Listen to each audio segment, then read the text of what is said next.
Hello everyone, this is Alex Smith and welcome to Knowledge the Ambition। Himachal Pradesh sub inspector exam की series का हमारा day second है। Previous video में हमने discuss किया था about the exam syllabus, exam preparation strategy और कुछ एक इम्पॉर्टेंट बुक्स को। अब ये हमारा सेकंड डे है। आज हम यहाँ पर स्टार्ट करेंगे जर्नल साइंस को, ठीक है। इस एग्ज़ाम की प्रिपरेशन को आगे बढ़ाते हुए जर्नल साइंस काफ़ी अच्छी वेटेज जो है इस एग्ज़ाम में इसकी रहती है। तो सबसे पहले हम जनरल साइंस को यहाँ पर कवर करेंगे। फिज़िक्स से हम यहाँ पर स्टार्ट करेंगे। फिज़िक्स के सब टॉपिक्स हैं आपके unit and dimension, motion, work, energy and power. तो आप प्रीवियस ईयर के पेपर्स उठा के देख सकते हो, इन टॉपिक्स से जो हैं वो क्वेश्चंस पूछे गए हैं। तो सबसे पहले हम इन्हीं को यहाँ पर स्टार्ट करेंगे। चलिए शुरू करते हैं about the unit and dimensions. सबसे पहले हम यहाँ पर बात करते हैं अबाउट द यूनिट। यूनिट होता क्या है? मोस्ट इम्पॉर्टेंटली आपको ध्यान में रखना है डेफिनेशंस। जो भी फिज़िक्स में आपकी डेफिनेशंस हैं, जो भी टर्म्स दी गई हैं, वो आपकी डायरेक्टली एग्ज़ाम में पूछी जाती हैं। तो वो आपको यहाँ पर डेफिनेशन पर ख़ास ध्यान देना है, ठीक है।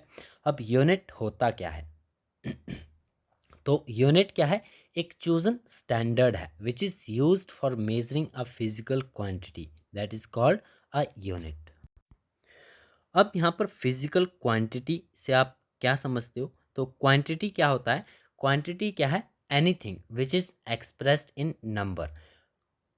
कुछ भी जिसे कि नंबर्स में, anything that can be expressed in number is called a quantity. जैसे कि पॉपुलेशन हो गई, किसी की एज हो गई, या फिर आपके किसी ऑब्जेक्ट का वेट हो गया। तो वो उसे हम नंबर्स में एक्सप्रेस कर सकते हैं, तो वो आपकी क्वांटिटी कहलाएगी। यदि हम फिजिकल क्वांटिटी की बात करें, तो जब इन क्वांटिटीज़ को एक्सप्रेस किया जाता है in terms of law of physics, तो वो आपकी कहलाती हैं फिजिकल क्वांटिटीज़, ठीक है। और इन्हीं फिजिकल क्वांटिटीज़ को मेज़र करने के लिए जो स्टैंडर्ड चूज़ किया जाता है उसे हम यूनिट कहते हैं। यूनिट जो है बेसिकली दो टाइप का होता है। पहला आता है आपका फंडामेंटल यूनिट एंड सेकंड आता है आपका ड्राइव्ड यूनिट, ठीक है। पहला है फंडामेंटल यूनिट एंड सेकंड आता है आपका ड्राइव्ड यूनिट। फंडामेंटल यूनिट की बात करें तो फंडामेंटल यूनिट को हम बेस यूनिट भी कहते हैं, ठीक है। जब ये फिजिकल क्वांटिटीज़ जो हैं वो एक्सप्रेस की जाती है in terms of units which are used as standard and these standards are independent of each other, तो वो आपका कहलाता है फंडामेंटल बेस यूनिट, ठीक है। और जो एसआई यूनिट सिस्टम है उसके अकॉर्डिंग हमने जो अडॉप्ट किए हैं वो है 7 फंडामेंटल यूनिट्स, ठीक है। हमारे पास 7 फंडामेंटल यूनिट्स हैं और 2 सप्लीमेंट्री यूनिट्स हैं।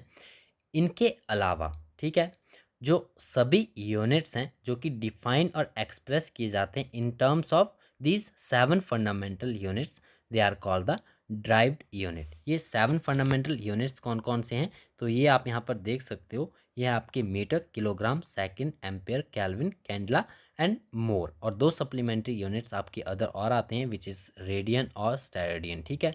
इन यूनिट्स के अलावा जो अदर यूनिट्स हैं जो कि डिफाइन और एक्सप्रेस किए जाते हैं in terms of the fundamental units, they are called the derived unit. ये टाइप्स हो गए। अब नेक्स्ट हम यहाँ पर बात करते हैं about the system of units. Internationally जो है वो हमारे पास 4 सिस्टम हैं जो कि एक्सेप्टेड हैं internationally, which is CGS system, MKS system, FPS system and SI system.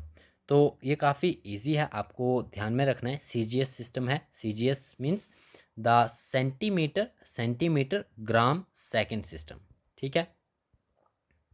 Centimetre gram second system. अब इसे हम ध्यान में कैसे रखेंगे, ये आपका किस तरह से वर्क करता है सिस्टम। तो सीजीएस सिस्टम में क्या होता है, जो लेंथ, मास और टाइम है रिस्पेक्टिवली, इसी के अकॉर्डिंग हम जो है वो फॉलो करते हैं। लेंथ को मेज़र करते हैं हम किसमें? सेंटीमीटर में।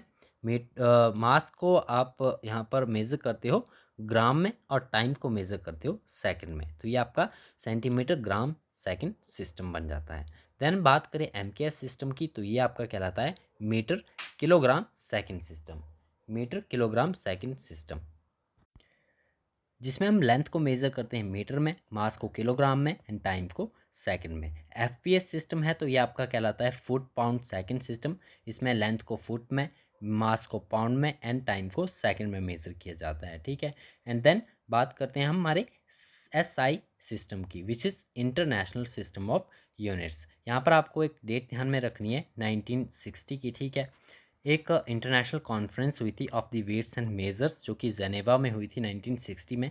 यहाँ पर SI सिस्टम ऑफ यूनिट्स जो है वो अडॉप्ट किया गया था और इंटरनेशनली एक्सेप्ट किया गया था, ठीक है। और यहाँ जो आपका SI सिस्टम है यूनिट का, ठीक है, SI यूनिट सिस्टम, इसके अकॉर्डिंगली हमने 7 फंडामेंटल यूनिट्स को जो है वो इंटरनेशनली एक्सेप्ट किया है, ठीक है। और इसके अलावा हमारे पास 2 सप्लीमेंट्री यूनिट भी हैं। ये जो आपके 7 जो फंडामेंटल यूनिट्स हैं ये कुछ इस प्रकार से हैं, आप यहाँ पर देख सकते हो। फिजिकल क्वांटिटीज़ के SI यूनिट भी दिए रखे हैं। ये हमारे 7 फंडामेंटल यूनिट्स हैं। जैसे कि लेंथ है जो कि फिजिकल क्वांटिटी है, इसका SI यूनिट है मीटर। ये आपको ध्यान में रखना है, एग्जाम में डायरेक्टली पूछ लिए जाते हैं, ठीक है। जैसे कि आपसे पूछ लिया जाएगा कि मास, आपका मास पूछ लिया जाएगा, इसका SI यूनिट क्या है मास का। टाइम का SI यूनिट पूछ लिया जाएगा, तो ये सभी आपको ध्यान में रखने हैं। लेंथ का SI यूनिट था आपका मीटर, मास का किलोग्राम, टाइम का second, electric current ampere, temperature का SI यूनिट है केल्विन, ल्यूमिनस इंटेंसिटी का candela, and amount of substance का मोल। ये 7 फंडामेंटल यूनिट्स जो हैं ये आपको ध्यान में रखने, इनके सिंबल्स के साथ आपको ध्यान में रखना है, ठीक है, जो कि डायरेक्टली एग्जाम में पूछ लिए जाते हैं। इसके अलावा बात करें तो इसके साथ हमारे पास जो है वो 2 सप्लीमेंट्री यूनिट्स भी हैं, which is radian and steradian. First आता है आपका रेडियन, जिसे हम RAD से डिनोट करते हैं, ठीक है। और इसका यूज़ होता है प्लेन एंगल में, ठीक है, प्लेन एंगल में। ये भी आपसे एग्जाम में पूछ लिया जाता है डायरेक्टली, तो आपको ध्यान में रखना है। और इसके अलावा हम सेकंड सप्लीमेंट्री यूनिट जो है वो है आपका स्टेरेडियन। स्टेरेडियन, इसे हम SR से डिनोट करते हैं और इसे हम यूज़ करते हैं in for the solid angle, ठीक है। तो सॉलिड एंगल और प्लेन एंगल के लिए जो है आपके जो यूनिट्स यूज़ होते हैं आपको ध्यान में रखने हैं। प्लेन एंगल के लिए रेडियन एंड सॉलिड एंगल के लिए स्टेरेडियन का यूज़ हम करते हैं, ठीक है। ये आपके 7 फंडामेंटल यूनिट्स हो गई और 2 सप्लीमेंट्री यूनिट्स हो गए, ठीक है, जिससे डायरेक्टली एग्जाम में क्वेश्चन पूछा जा सकता है, तो आपको ये ध्यान में रखने हैं। अब इसके अलावा जो ऑल अदर यूनिट्स हैं वो सभी डिफाइन और एक्सप्रेस होते हैं in terms of these 7 fundamental units, उन्हें हम ड्राइव्ड यूनिट कहते हैं। तो कुछ एक इम्पॉर्टेंट ड्राइव्ड यूनिट्स के बारे में आप यहाँ पर जान लीजिए कि कौन कौन से ड्राइव्ड यूनिट हैं और उनके SI यूनिट्स भी आपको ध्यान में रखने। फर्स्ट हम बात करते हैं फोर्स की। तो फोर्स है आपकी एक फिजिकल क्वांटिटी जिसका SI यूनिट बनता है न्यूटन, ठीक है, न्यूटन। 7 आपको फंडामेंटल यूनिट जो है वो अच्छी तरह से रट लेने हैं। 7 फंडामेंटल यूनिट्स के अलावा जितने भी आपके यूनिट्स आएंगे वो सभी ड्राइव्ड यूनिट होंगे। तो यदि आपसे एग्जाम में पूछ लिया जाता है कि ड्राइव्ड यूनिट कौन सा है, फंडामेंटल यूनिट कौन सा है, डिफ्रेंशिएशन पूछ लिया जाता है, तो आपको आसानी होगी याद करने में, ठीक है। फोर्स का SI यूनिट आपको ध्यान में रखना है न्यूटन है। देन नेक्स्ट है आपका वर्क। वर्क का SI यूनिट होता है आपका जूल। ये आपको साथ में नोट करते जाना है और याद भी रखने हैं। देन बात करें एरिया की, तो एरिया जो है ये आपका लेंथ स्क्वायर होता है, ठीक है, M स्क्वायर। देन बात करें वॉल्यूम की, वॉल्यूम का SI यूनिट होता है आपका M क्यूब। देन नेक्स्ट आता है आपका वेलोसिटी। इन टर्म्स को आगे हम डिफाइन भी करेंगे क्योंकि इन टर्म्स से रिलेटेड भी क्वेश्चन पूछ लिए जाते हैं।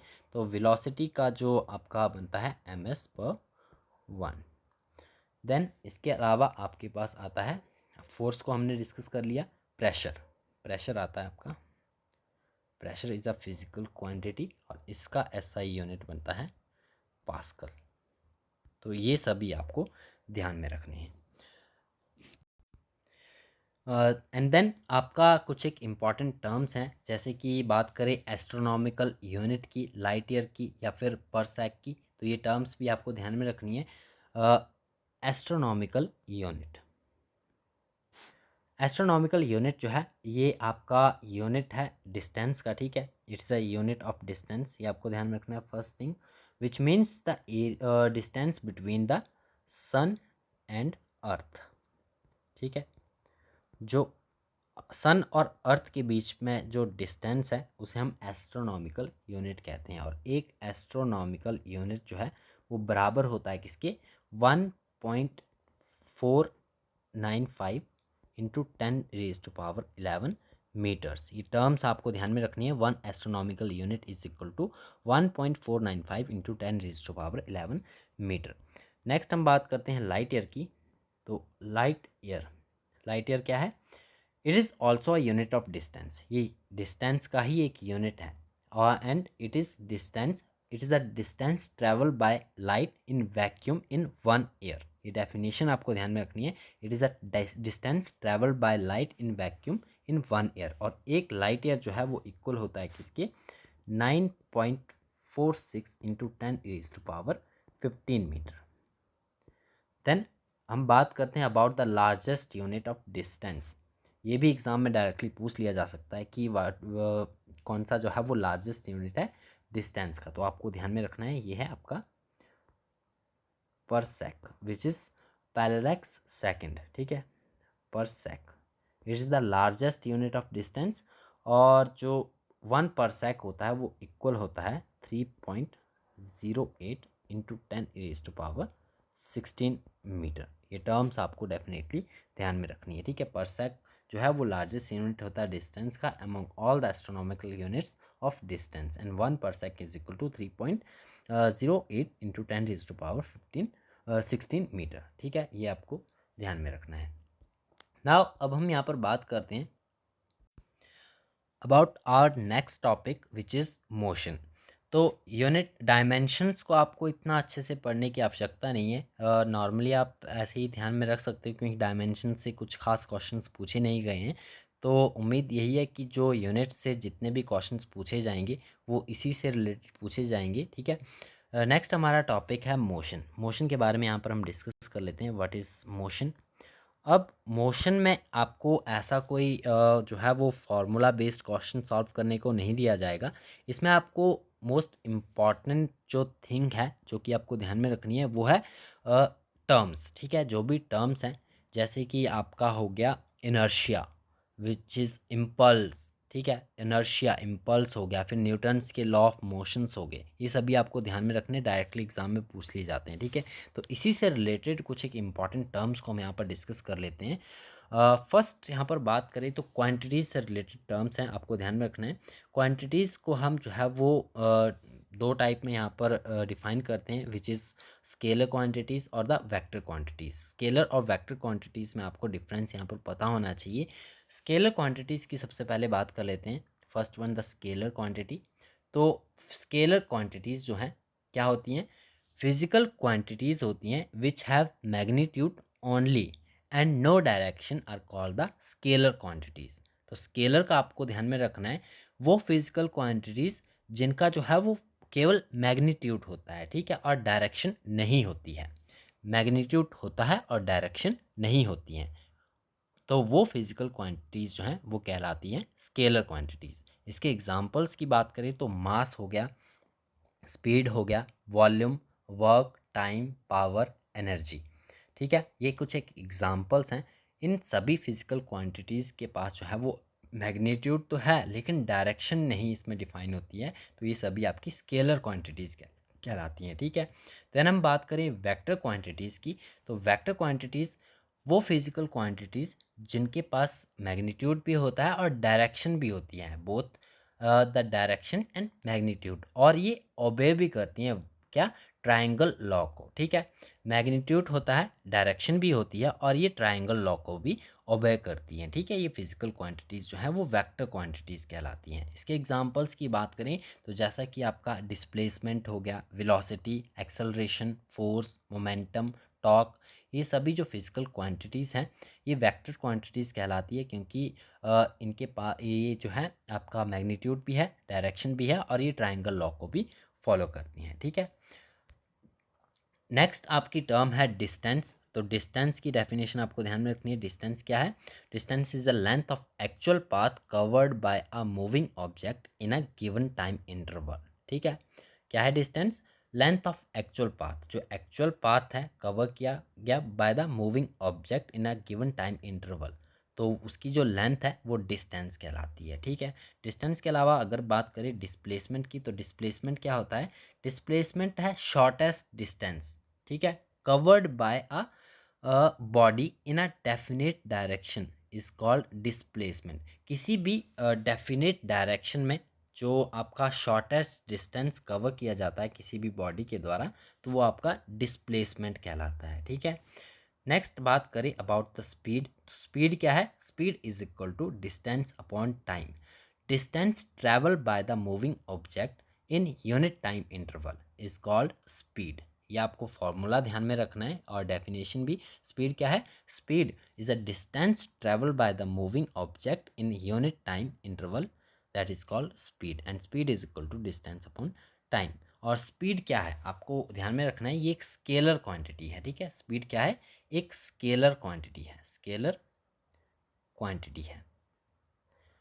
क्यों है स्केलर क्वांटिटी? क्योंकि इसके पास मैग्नीट्यूड तो है लेकिन यहाँ पर डायरेक्शन डिफाइन नहीं है, ठीक है। तो वो आपकी स्केलर क्वांटिटी होगी। और एसआई यूनिट आपको ध्यान में रखना है, स्पीड का एसआई यूनिट क्या होता है? मीटर पर सेकंड। ये आपको अच्छी तरह से नोट कर लेना है। जो स्पीड है इसका एसआई यूनिट होता है मीटर पर सेकंड। आगे जितनी भी आपकी फिजिकल क्वांटिटीज़ आएंगी उन सभी के आपको जो एसआई यूनिट्स हैं वो ध्यान में रखने ही हैं, ठीक है, क्योंकि एसआई यूनिट से एक नंबर का क्वेश्चन आपसे पूछा ही जाएगा। नेक्स्ट टर्म है हमारी वेलोसिटी। तो वेलोसिटी क्या होती है? Velocity of a moving object. किसी भी मूविंग ऑब्जेक्ट की वेलोसिटी डिफाइंड होती है as a displacement of the object in unit time interval, ठीक है, which is equal to displacement upon time, ठीक है। और वेलोसिटी जो होती है एक वेक्टर क्वांटिटी होती है। वेक्टर क्वांटिटी होती है, इसके पास मैग्नीट्यूड और डायरेक्शन दोनों हैं और ये ट्रायंगल लॉ को भी फॉलो करता है। तो ये फिजिकल क्वांटिटी जो है आपकी एक वेक्टर क्वांटिटी है, ठीक है। तो वेलोसिटी आपको ध्यान में रखना है। Velocity of a moving object is defined as the displacement of the object in unit time interval, that is called velocity. Next बात करें एक्सेलरेशन की। तो एक्सेलरेशन क्या है? किसी भी ऑब्जेक्ट की एक्सेलरेशन को हम डिफाइन करते हैं as a rate of change of velocity, ठीक है। उसके जो वेलोसिटी में चेंज हो रहा है किसी भी ऑब्जेक्ट के, तो वो आपकी एक्सेलरेशन कहलाती है। और ये आपको ध्यान में रखना है, acceleration is equal to change in velocity upon time. और एक्सेलरेशन क्या है? एक्सेलरेशन एक तरह की वेक्टर क्वांटिटी है, ठीक है, वेक्टर क्वांटिटी है। और एसआई यूनिट आपको ध्यान में रखना है, एक्सेलरेशन का जो एसआई यूनिट होता है ये होता है मीटर पर सेकंड स्क्वायर। मीटर पर सेकंड स्क्वायर जो है वो एक्सेलरेशन का एसआई यूनिट है। नाउ अगर अब हम यहाँ पर बात करते हैं अबाउट द सर्कुलर मोशन, ठीक है। सर्कुलर मोशन क्या है ये आपको ध्यान में रखना है, सर्कुलर मोशन। तो सर्कुलर मोशन क्या होता है? If an object describe a circular path, it's motion is called circular motion. कोई भी ऑब्जेक्ट है यदि वो डिस्क्राइब करता है किसी भी सर्कुलर पाथ को, यानी कि एक सर्कल को डिफाइन करता है, ठीक है, डिस्क्राइब करता है एक सर्कुलर पाथ को, तो वो मोशन आपका सर्कुलर मोशन कहलाता है, ठीक है। और एंगुलर वेलोसिटी की बात करें तो एंगुलर वेलोसिटी क्या है? The angle subtended by the line joining the object from the origin of a circle in a unit time interval is called angular velocity। तो यदि आप यहाँ पर एक सर्कल की बात करो और जो एंगुलर वेलोसिटी होगी, angle subtended by the line joining the object from the origin of a circle in a unit time interval, that is called a angular velocity, ठीक है। और जो आपकी नाउ नेक्स्ट अब हम यहाँ पर बात करते हैं about the Newton's law of motion, जो कि इम्पॉर्टेंट है, ये आपको पता होना चाहिए, न्यूटन्स लॉ ऑफ मोशन। तो सबसे पहले न्यूटन की यहाँ पर हम बात कर लेते हैं, न्यूटन लॉ ऑफ मोशन। तो न्यूटन जो है इन्हें हम कहते हैं फादर ऑफ फिज़िक्स। इन्होंने इस्टेब्लिश किए थे लॉ ऑफ मोशन अपनी पुस्तक का बुक का नाम आपको ध्यान में रखना है, विच इज़ प्रिंसिपिया, ठीक है, प्रिंसिपिया, इन 1687। 1687 में इन्होंने एक बुक पब्लिश की थी प्रिंसिपिया। इसमें इन्होंने जो है वो इस्टेब्लिश किए थे द लॉ ऑफ मोशन। सबसे पहले हम बात करते हैं यहाँ पर about the Newton's first law of motion. तो Newton's first law of motion क्या कहता है? Newton first law of motion हमारे यहाँ पर डिफाइन करता है what? Every body maintains its initial state of rest or motion with uniform speed on a straight line unless an external force acts on it। यानी कोई भी body है, चाहे वो आपकी रेस्ट में हो या फिर मोशन में हो, ठीक है, ये अपनी इनिशियल स्टेट को बनाए रखती है with uniform speed on a straight line unless an external force act on it. ठीक है, ये कहता है आपका Newton's first law of motion. और यहाँ पर आपको ध्यान में रखना है कि न्यूटन का जो फर्स्ट लॉ ऑफ मोशन है, it is also called the law of Galileo, law of Galileo और द लॉ ऑफ इनर्शिया। ये इंपॉर्टेंट फैक्ट आपको ध्यान में रखना है कि न्यूटन के फर्स्ट लॉ डेफिनेशन तो आपको ध्यान में रखनी है कि every body maintains initial state of the rest or motion with uniform speed on a straight line unless an external force act on it। और फर्स्ट लॉ को जो है हम गैलीलियो का लॉ या फिर लॉ ऑफ इनर्शिया भी कहते हैं। अब यहाँ पर एक इन टर्म हमारे यहाँ पर आ गई इंपॉर्टेंट इनर्शिया, जो कि एग्ज़ाम में पूछी जा सकती है। तो इनर्शिया भी आपको ध्यान में रखना है। इनर्शिया क्या है? इनर्शिया एक प्रॉपर्टी होती है किसी भी बॉडी की by virtue of which the body opposes the change in its initial state of rest or motion with uniform speed on a straight line।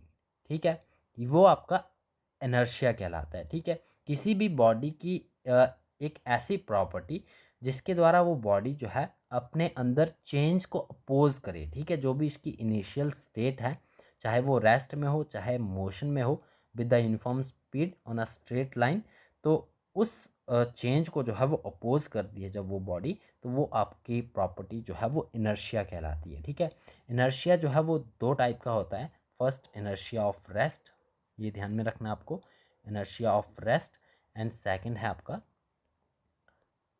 Inertia of motion, inertia of motion. तो inertia की ये दो type की आपको ध्यान में रखनी है। देन नेक्स्ट आता है हमारा Newton second law of motion. तो Newton second law of motion क्या कहता है? The rate of change in momentum. अब मोमेंटम क्या होता है? तो मोमेंटम जो है वो मेज़र किया जाता है, momentum is the measure of amount पर quantity, amount or the quantity of motion contained in a body। Clearly it is the property of a moving body and is defined as the product of mass and velocity of the body। तो वो आपका momentum कहलाता है। ठीक है, momentum क्या है? एक मेजर है of the amount and quantity of motion contain in a body. तो सेकेंड लॉ हमारा यही कहता है कि the rate in change in momentum of a body is directly proportional to the applied force to the applied force on the body and take place in the direction of force। ठीक है, which is F is equal to M A. तो ये हमारा Newton's का second law कहता है। और यहाँ पर F क्या है? F is equal to force applied, is acceleration and M is mass of the body. ठीक है, ये न्यूटन का सेकेंड लॉ है। फिर से एक बार मैं रिपीट कर देता हूँ, the rate of change in momentum, जो भी मोमेंटम में चेंज का रेट है, ठीक है, ऑफ अ बॉडी, वो डायरेक्टली प्रोपोर्शनल होता है किसके? To the applied force on the body and take place in the direction of force. ठीक है, न्यूटन्स का जो सेकंड लॉ है वो आपका देता है मैग्नीट्यूड ऑफ द फोर्स, और जो न्यूटन का फर्स्ट लॉ है is contain in the second law. And then next आता है हमारा न्यूटन का थर्ड लॉ, जो जिसके बारे में तो सब सभी जानते ही हो, every action there is equal and opposite reaction. तो ये न्यूटन का थर्ड लॉ ऑफ मोशन है। ठीक है, थर्ड लॉ ऑफ मोशन के एग्जांपल्स आपसे पूछे जा सकते हैं। तो थर्ड लॉ ऑफ मोशन के कुछ एक इम्पॉर्टेंट एग्जांपल्स जिस प्रकार से हो सकते हैं, जैसे कि motion of rocket, swimming, while drawing water from the well. तो इनमें जो है आपका Newton third law of motion जो है वो अप्लाइड है, जैसे कि रिकॉयल ऑफ अ गन। तो ये सभी कुछ एक इम्पॉर्टेंट एग्जांपल्स हैं, ठीक है, जिनके थ्रू क्वेश्चंस आपसे पूछे जा सकते हैं कि ये न्यूटन के कौन से लॉ पर बेस्ड हैं। तो ये आपको ध्यान में रखना है। जैसे कि स्विमिंग है, स्विमिंग जो है न्यूटन, इसमें अप्लाई होता है न्यूटन का third law of motion, which is to every action there is equal and opposite reaction. Then एक और इम्पॉर्टेंट टर्म है हमारे यहाँ पर इम्पल्स। तो इम्पल्स के बारे में आपको ध्यान में रखना है। इम्पल्स, इम्पल्स क्या होता है? तो जब एक लार्ज फोर्स जो है एक्ट करती है किसी भी बॉडी के ऊपर for a very small time, तो जो फोर्स है वो कहलाती है आपकी इम्पल्सिव फोर्स। ठीक है। और ये इम्पल्स जो है वो डिफाइन होता है as the product of force and time. तो ध्यान में रखना आपको, impulse is equal to force into time which is equal to change in momentum। तो आई होप आप इसको समझ गए होंगे। इम्पल्स क्या है? Impulse is a defined, impulse defined as a product of force and time. किसी भी लार्ज कोई भी लार्ज फोर्स जो है वो जब किसी बॉडी के ऊपर एक्ट करती है for a very small time, तो वो जो फोर्स है वो आपकी इम्पल्सिव फोर्स कहलाती है। ठीक है। और जो इम्पल्स जो है ये आपकी एक वेक्टर क्वांटिटी है, ये भी आपको ध्यान में रखना है, वेक्टर क्वांटिटी है एक। और इसका एसआई यूनिट जो है वो होता है न्यूटन सेकंड। ये इम्पॉर्टेंट है, ये आपको ध्यान में रखना है। तो वीडियो काफ़ी लंबी हो चुकी है, और इसके अलावा जो अदर आपका टॉपिक बचता है पावर, वर्क एंड एनर्जी का, उसे हम नेक्स्ट वीडियो में डिस्कस करेंगे। यहाँ पर एक आपका फ्रिक्शन वाला थोड़ा सा पोर्शन छूट रहा है, फ्रिक्शन के बारे में नेक्स्ट वीडियो में हम बात करेंगे, और कुछ एक इम्पॉर्टेंट क्वेश्चंस को भी डिस्कस करेंगे। तो मिलते हैं नेक्स्ट वीडियो में। Thanks for watching. यदि आपको वीडियो पसंद आए तो वीडियो को लाइक भी ज़रूर कर दीजिएगा। मिलते हैं नेक्स्ट वीडियो में।